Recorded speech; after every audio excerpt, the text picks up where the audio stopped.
Ladies and gentlemen, welcome back to Slamtown. I'm Mike Ginn. That's Dan Bakley. Back in his normal seat. Brandon Catino replaced him for a week. It was very pleasant.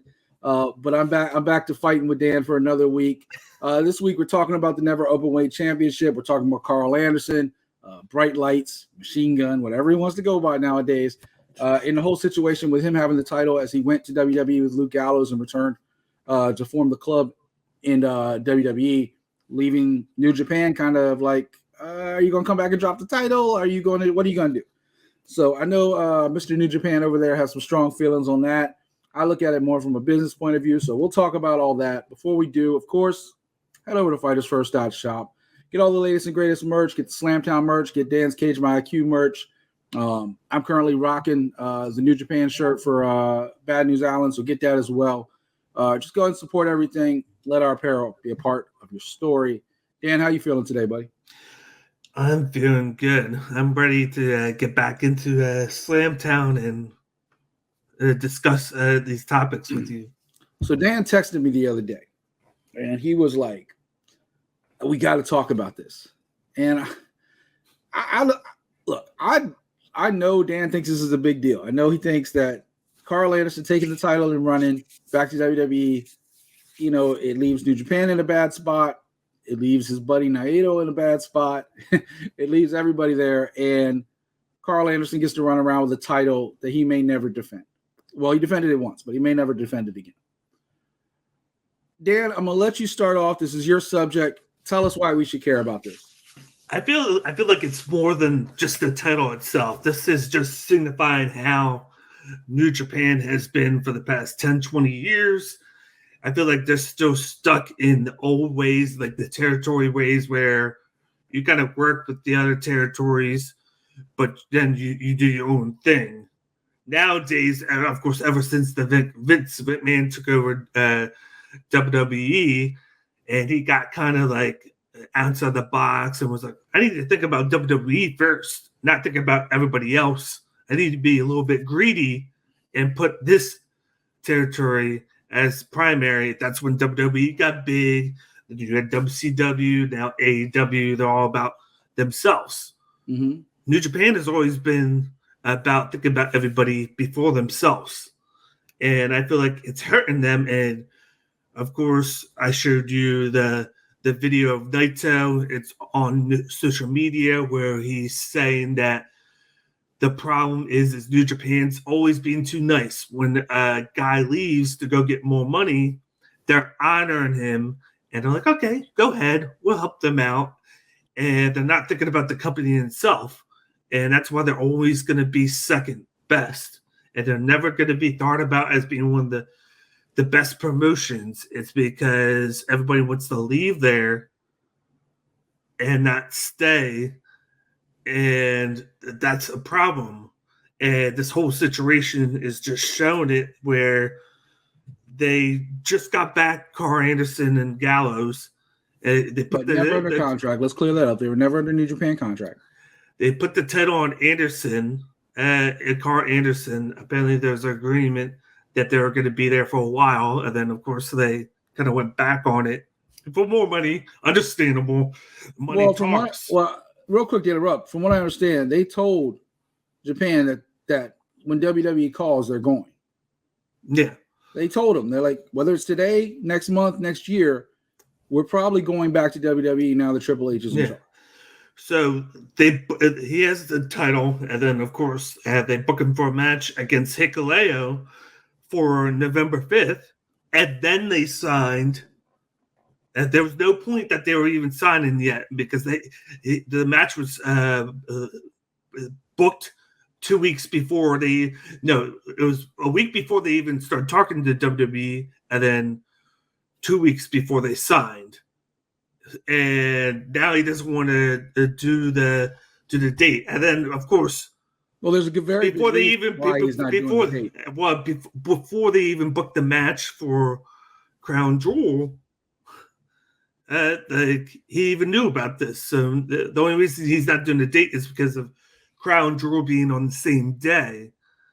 And for me, it's like, stick with your first like booking, not the second one, just because you're going to be making a lot of money with so Crown ready Jewel. to jump on you right now. Dan, what are professional wrestlers doing when they step in that ring? Are they there in a true athletic contest? Yes. No, they're doing a job. Well, yeah. They're clocking in, they're clocking out. They're doing a job. And you're looking at it from a fan point of view. You're looking at it as a respect point of view. I'm looking at it from a business standpoint. Well, if you're looking at it from a business standpoint, you're looking at, quote unquote blood money, right? That Saudi Arabia payday is one of the biggest ones in sports of all of professional wrestling. That payday, it brought Shawn Michaels out of retirement for a date. Yeah. It brought Undertaker and Goldberg, the sloppiest match you've ever seen. Why? Because the Saudis want those stars. And if you're on that card, you're getting a cut of that payday. Yeah. Now, what happened with New Japan? All right, cool. I get it. I do believe Karl Anderson will go back and drop the title at a later date. I don't think he's going to be like Alberto Del Rio. On his terms, though. I mean, come on. That's all a storyline. But Alberto Del Rio famously said he was going to drop the AAA title. He never did. They ended up vacating it when he went back to WWE last time.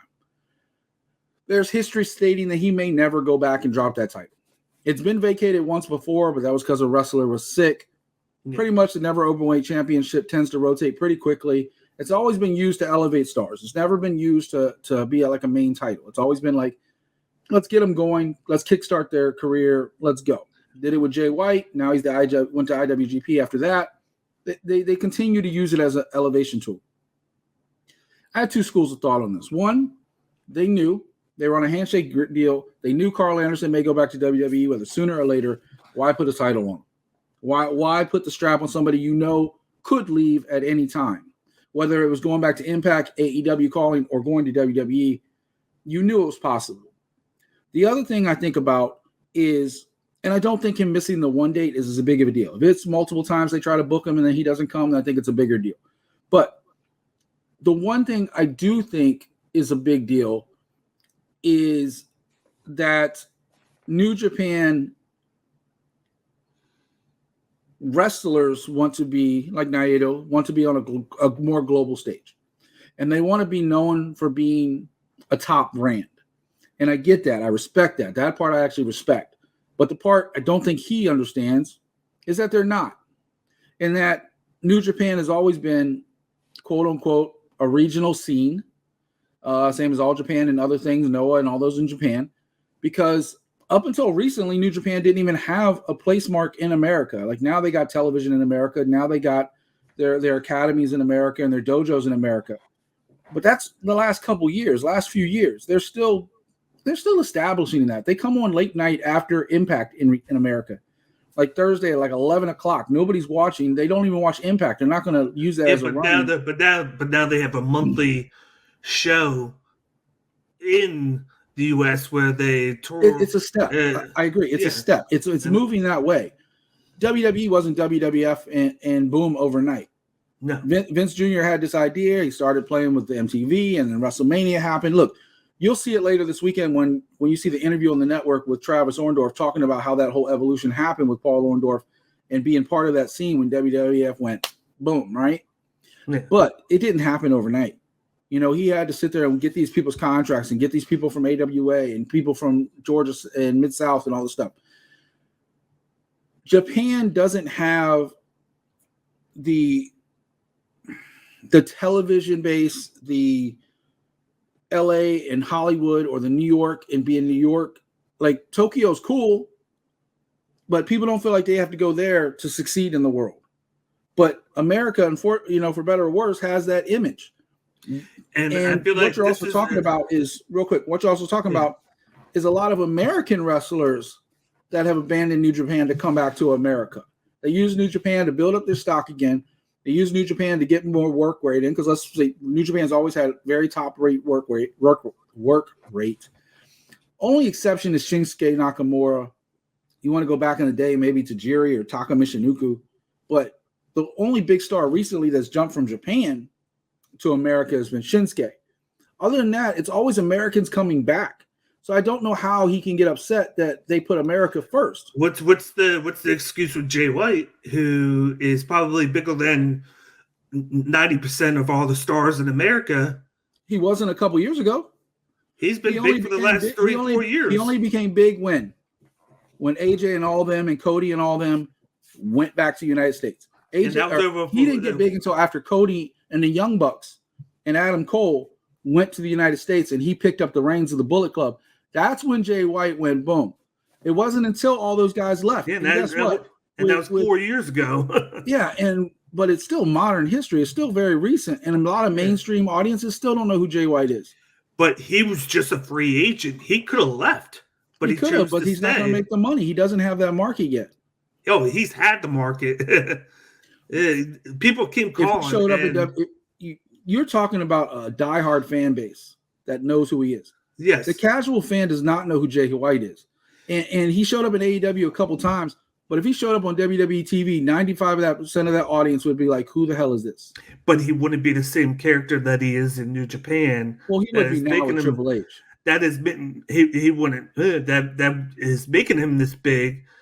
And when he was a free agent, Vince was running because we talked about this before. Place. Triple H gets it. He gets the fact that he gets it to a point. Yes. If you have a market outside of WWE, you can use that market to make WWE bigger, not have to create a brand new star. I think Triple H gets that way better than Vince. Vince always wanted control of everything. But he's also, I feel like he's making the same mistake that AEW is doing and bringing in too many people. Oh, way too fast too. Yeah, we're way too fast, and we got to see how that goes. What are you going to do with all those talents? When he runs out of people to bring in to get the people excited, and then I think you saw it this week. You saw it this week with NXT. He started with like last week with Sonya Deville. Like he's starting to when NXT first launched, and people don't really remember this because it's been so long.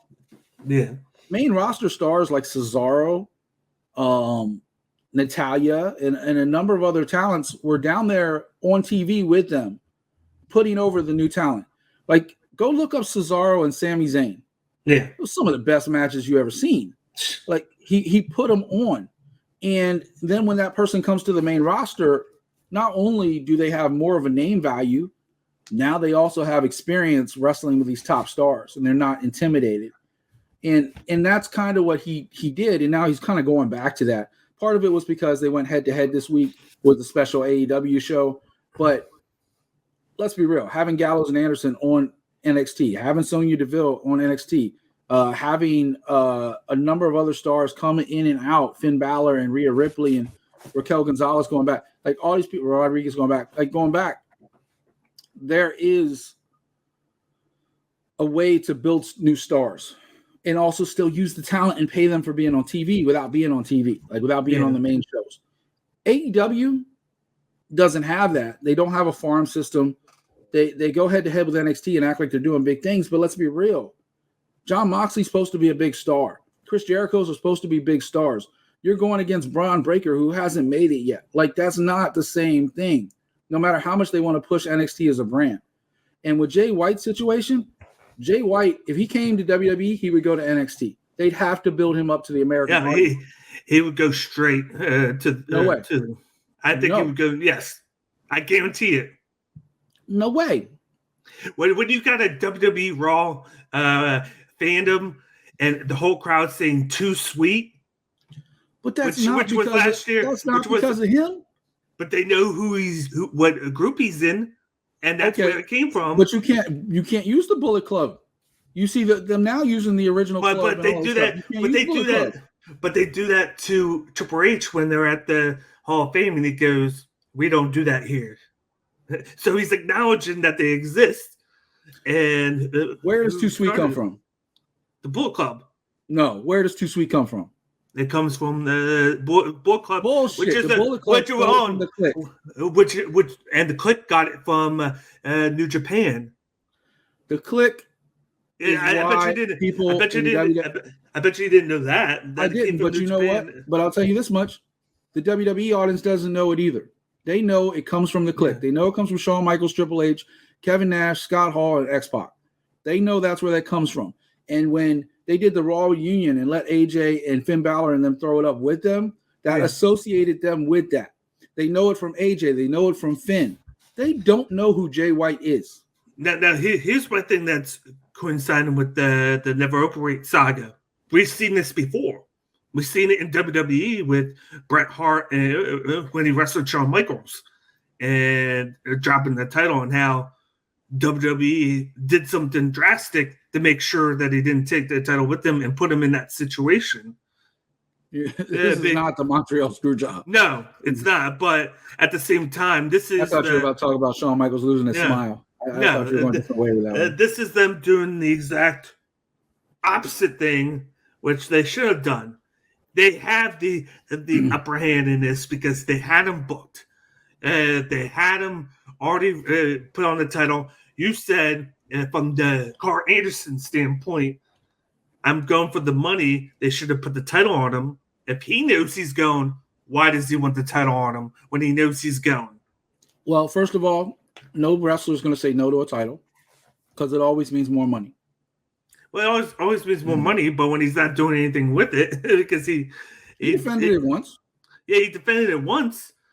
And then that was before WWE was even sniffing around. Most never openweight champions don't get past 2 title defenses. Look at the history. I think one got to 4. I think most of them are after the second defense they lose the belt. It's always been an enhancement belt. Yeah. So now that he is they had already booked him for Hikuleo, boom, and they're talking to WWE. You think he would have been like, "Hey, I'm leaving," figure a way to take the belt off of him? No, his response was, "Hey, I'm leaving. I know I'm booked, but I want you to push this back to Wrestle Kingdom." And this is before he even knew about being on the Crown Jewel card, because I'm sure he knew about Crown Jewel from. I know that was probably a talking point. We get you in now, we can get you on that. I don't think that was a secret. But the match with Hikuleo was already booked. If they had booked him after he signed, I would get it. I'd be like, but once again, you keep saying signed. New Japan didn't have a contract with him. They have a handshake deal. What New Japan does is it wasn't a handshake deal. They, with the Good Brothers, they had a pay per tour thing that they always do with a lot of them. Not this time. Yes, that's the only way that I've heard Luke Gallows talk about it on their podcast. This time they were purely on a handshake deal. There was a verbal agreement. They'd come in and do a few dates. They thought it's a pay per tour. But they thought they could enhance the Never Openweight title by putting it on Karl Anderson for a second, making him let him know the real Bullet Club is back. And same thing they did with Juice and a number of other people. But you also remember, this isn't new for New Japan either. New Japan, first of all, has like 5,000 titles. Like, they have a title for everything. So the title, to me, doesn't mean anything. Because, first of all, there's 2 types of champions, right? There's the type of champion that the belt makes the champion. And then there's the type of people that the people make the championship. But the Never Openweight is also the foreigner title that they started, that they kind of put on Gaijin, aka non-Japanese. Way more Japanese wrestlers have had that belt than Americans. No, more Americans have held that belt, and then I should say foreigners, because that's what it's for. It is mainly foreigners, and their process now is they could get it off of him and put it on Hikuleo, who is just starting back in Tokyo after being on Strong and whatnot for a couple of years, and they want to build him, and a title would help do There's that. Literally, out of 37 champions, only 5 of them have been not Japanese. I didn't say Japanese. I said like foreigners. I can go into it and point out half of them that. But Suzuki, Ishii, Goto, like all these, Tanaka, like all these people, Naito himself, former champion, like since they launched the belt in 2012, almost every champion has been Japanese. The only exceptions, Jay White, Karl Anderson, Jeff Cobb, Will Ospreay, and Michael Elgin. Everybody else has been a Japanese wrestler. Basically 90% of the last 5 years. No, because even between the time Elgin was the first non-American or non-Japanese wrestler to win it, that was 2018. Since then, the last 5 years. Yeah, so that was title 18. The last 19 title reigns, only 4 of them have been not Japanese. but like I said, the last 5 years, they predicated it on being for the non-foreigners. That's not true, though, because Kenta had the belt for 127 days. Tagachi had the belt for 210 days. Jay White was the only one to have any kind of long reign with it. Kenta lives in the United States. He's Japanese, though. But he hasn't lived there in over 20 years. Evil had the belt for 117 days. Jay White's the only one outside of now Karl Anderson at 129 days and counting that has had that belt for any kind of length. Everybody else, Suzuki, Goto, all those people, long reigns that were Japanese. I cannot agree with you on this one. I think the title has always been an enhancement belt. That's why they made the belt for Tanaka to begin with. Exactly. And who do you have that you can put it on? Hikuleo. You can enhance him because he just came in. You can enhance a number of talents. Okay, look, New Japan is not short on brand new talents. Hell, they're losing main talents left and right. But when Okada's thinking about going on a United States tour for a long time. Like there's a lot of going on with New Japan right now. And I get the point that we want to be taken seriously. We want to be considered a top brand. We're tired of playing second fiddle. That point, I agree with you. Every brand wants to be the top brand. Every brand wants to be. But I feel like in the whole scheme of things, you're looking at from Karl Anderson's point of view. I'm looking at it from New Japan's point of view. Like, no, you're looking at it from Naito's point of view. No, New Japan hasn't said anything. But I'm looking at the wrestlers. The wrestlers are thinking it. They're just not saying anything. And he's the one guy that is not afraid to say anything. He would have never said anything if Inoki was still alive. He would have said anything no matter what. He's always been known as that outspoken guy. But he wouldn't have done it in a press conference kind of way. It would not have been like an official capacity. In the group, and he's done it before. But like he's making a point because it's like they're being too nice. A guy leaves, they're cheering him. Oh, great. Oh, great. Go on.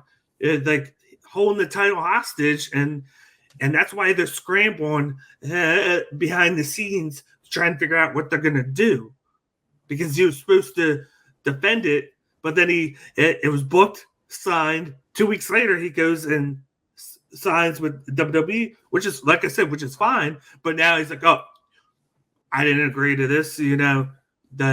Of course, whether storyline or not, but it's like in the background, he's like, oh, I'm not defending it here. I'm going to. He wants to drop it at Wrestle Kingdom. He wants to drop it so he could go to Saudi. That's the only reason why, because they know that after this pay-per-view, they got World Tag League for a month and a half before they can even have him drop it at Wrestle Kingdom. That's the only reason why he wants to drop it. That is because of Saudi Arabia. Because, like you said, he wants the money, but he should have thought about that before working with New Japan and getting a title on. Whether they decided to put it on him, he could have decided, hey, no, like I'm looking to leave elsewhere. I'm not even signed with you guys.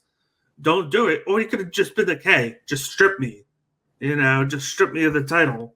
They could do it that way, but he wants to be able to drop it. But I don't think he should be the one that gets to dictate the situation. First of all, I don't think we know who's dictating the situation. I can easily tell because of the situation with the Good Brothers. Look, I talked about this with Paul Orndorff's son. Everybody thinks they know what's going on. As much as we know about the business, have no idea what's going on behind the scenes. We have no idea the conversations that are being had on a daily basis. We hear leaks, we hear rumors, we hear what we consider news. We don't actually know. We take stories and we run with what we see. Naito came out, had a very powerful statement. I get it. He doesn't want to be second fiddle anymore. Karl Anderson came out with Luke Gallows, kind of had a little bit of comedy skit, but there was also a little shooting there as far as the way they tried to play it out, whether it was real or just all made up. We don't know. But what we are reacting to is what we see. We don't know the phone calls that New Japan's office has had with Karl Anderson and Triple H.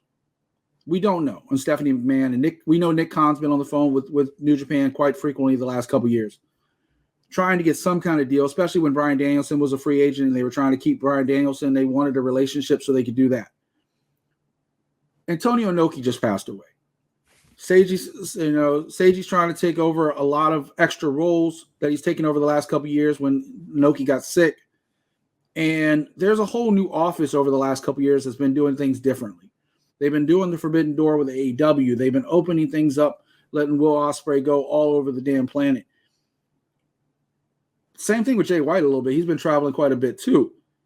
The thing is, they now have shows in the United States. COVID changed everything. So now they have localized shows in the United States. They have localized shows in Japan. Even New Zealand now. New Zealand. They are becoming a global company, but it doesn't happen overnight. No. We do not know the conversations they've had with Karl Anderson. And Karl Anderson, for all of him, I agree with him 100%. Take the money. It's a job. No. It's 100%. If you have a choice between Saudi Arabia and New Japan, you take Saudi Arabia if you're a worker. No. I understand. Take the money. That's what I said. That's why he went to WWE. Yeah, you saw the injury with Hangman Adam Page this week. Your career could be over in a second. Yeah, and that's no doubt. That didn't even look like a serious injury when you first saw it. It just looked like he landed wrong, or just honestly, I think he got knocked out in the process because he's fine now. I think honestly, when Moxley hit him, he hit him right here, like MMA. Yeah. You hit the jaw, you go to sleep, and so he landed funny because he was knocked out. Yeah. I don't think he was seriously hurt, but at the time you worry about that. I got a lot of heat online from people with 11 followers for saying I thought it was a work at first because I didn't think he looked like he got hit that hard, like seriously. Yeah. And I do apologize, fans. I do hope Adam Page is okay. I just didn't think at the time it looked like it. I mean, come on, we grow in a business with work. Yeah. But at the time, we get paranoid at times. Yeah. Somebody brought up a good point. Pero Aguayo Jr. died in the ring with less fanfare, right? Yeah. Like it didn't look like anything serious, and he died. So in a career where your career could be over tomorrow, let alone something fatal happening, in a physical business, you take the payday every time. Like it's one thing to say, I want to be true to this and I want to be true to that, and I want to have 5-star classic matches and stuff like that. This is a business. You take the payday every time, and you take that money and you run with it. The Good Brothers have always been one of those people. They're like Kevin Nash. They're a hitman for hire. You got the money, we come in. Yeah. They did not leave WWE on good terms. No. I thought they would never come back. I was shocked when I saw them. I did not know they were negotiating with them. I didn't know any of that stuff. I was in the dark about that. And all of a sudden I go on like the dirt sheets because I was like right around the hurricane hitting too. So I didn't really know what was going on. It wasn't important to me because of the hurricane and stuff. And I was just like, all right. Oh shit, Karl Anderson. I didn't know it was coming. And then that caught me off guard. That was only on the 10th. They debuted. Well, this episode airs on the 21st, Friday 21st. We recorded on the 20th. That was 10 days ago from where we're recording right now. So we're sitting there assuming the entire future of New Japan and WWE after 10 days. We don't know the conversations that were had. And if Karl Anderson, honestly, from a fan point of view, why would I want to see Karl Anderson drop the belt on a average show when he could be dropping it on a big show like Wrestle Kingdom, a WWE wrestler versus a New Japan star, and the New Japan star beats the WWE superstar? That to me is a bigger payday for all of the people involved. Like, wouldn't you agree? Yeah. Like, why does this November 5th card even matter? For who?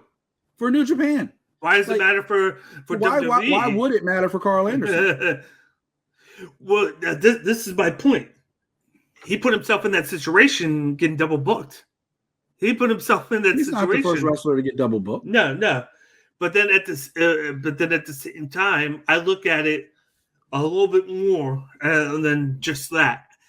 Going back to the Naito's situation, he's looking at it from just what they were just dealing with. When you look at this partnership that could be happening, they've talked about it, like rumors and whatnot. What we're thinking, they'll mention New Japan on WWE more. We've seen this before, AEW, whether it's different or not. You had AEW partner with them to do Forbidden Door. That's great for New Japan, but they dropped the title to FTR. FTR has wrestled and defended it once for New Japan, and that was in, of all places, in London, England, not even in Japan. And you've had all those New Japan stars come to AEW Dynamite, but only one star come to Japan, and that's Wheeler Yuta. One to the 10 to 20. Ain't nobody talking about FTR the way they're talking about Karl Anderson right now.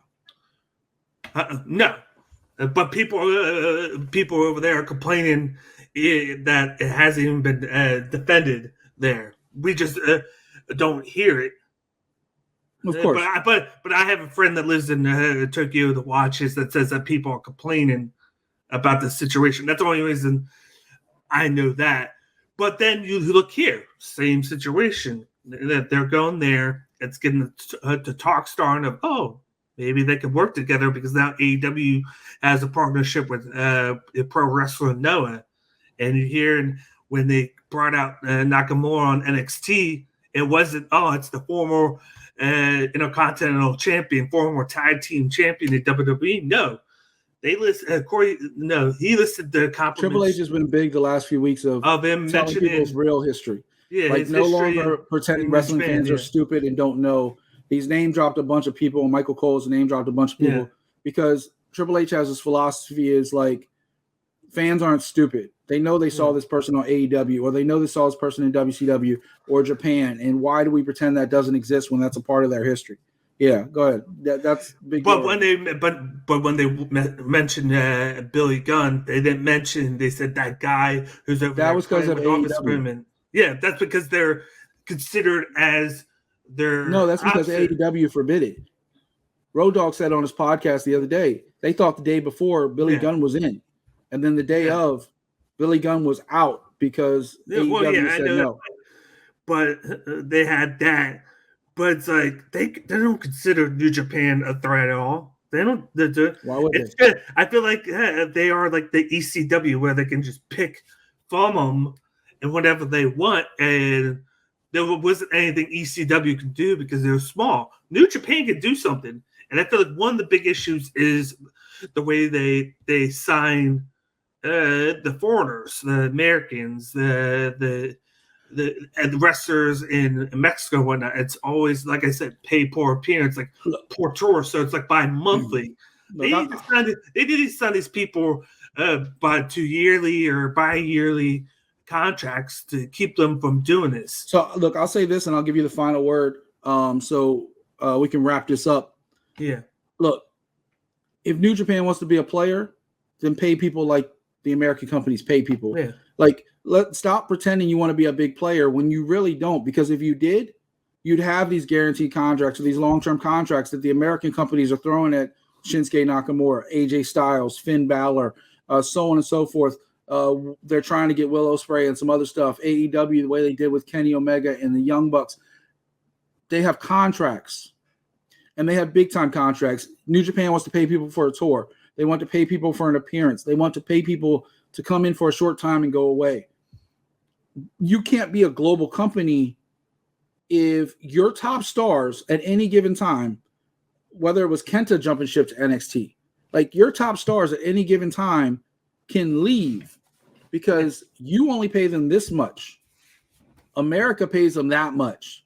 And they're going to take the money every time because as much as we love this business, as much as we have a passion, and we're sitting here arguing and yelling on a podcast, it's because we love the business. Yeah. But it's a business. And people don't keep forgetting the fact that somebody has to sign somebody's paycheck and somebody has to, agree to perform here or do this job or put this person over or be the one that gets put over and become a star. There's a business side of all of this. And if the American companies like WWE and AEW are paying you that much more, you'd be no brainer to go. I'll give you the final thought, and then we'll leave it to the fans to make their comments, and we'll get up out of here. I think New Japan needs to get to the point where they, just like I said, stop bringing in people part-time, bring them in full-time, sign them to the contracts.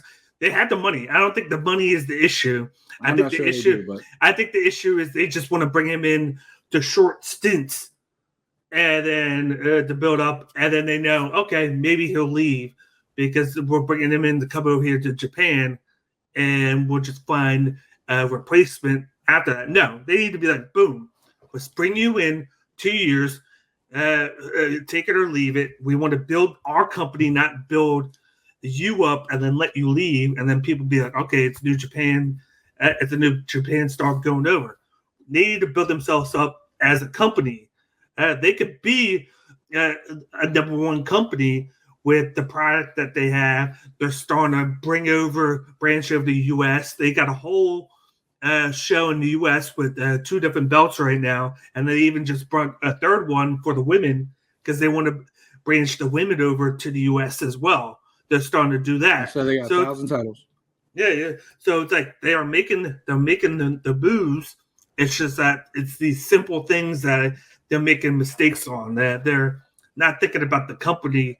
They're thinking about the wrestlers and the other companies, which is good to think about the wrestlers, but you got to think about the company itself. If every wrestler leaves, it's not helping the company.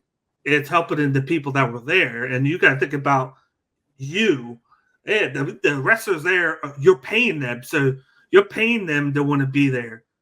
So that's why the Good Brothers came there to begin with. The Good Brothers were big in New Japan. They're making money in WWE, but they're not big in WWE. And they're not young either. They're older wrestlers that need to get those paydays. Yeah, no, and you should get the light off them. Let them leave because they want to, of course, and they're going to. But stick to your guns. Strip them of the title. Don't wait because it's holding your company just because he wants to go. There's 2 sides of things, but it can't be held hostage when you have 1,000 titles. It can be. It's just another title. The WWE has more titles just about than they do. I mean, half their titles are named after WWE titles: U.S. title, Intercontinental title. Well, they don't even have the Intercontinental title anymore, but. Anyway, you would think listening to Dan, he's the bigger New Japan fan, but I'm the one with the New Japan shirt on. I'm just saying, go ahead and head over to Fighters for a Shot and get that one. But look, fans, let us know. Leave a comment. Tell us what side of the argument you're on, or if you have your own version of it, leave a comment. Get involved in the conversation. On that, we will end today's episode. We'll be back soon. He's Dan Bakley. I'm Mike Ginn. This is Slamtown. We'll see y'all soon. We're out.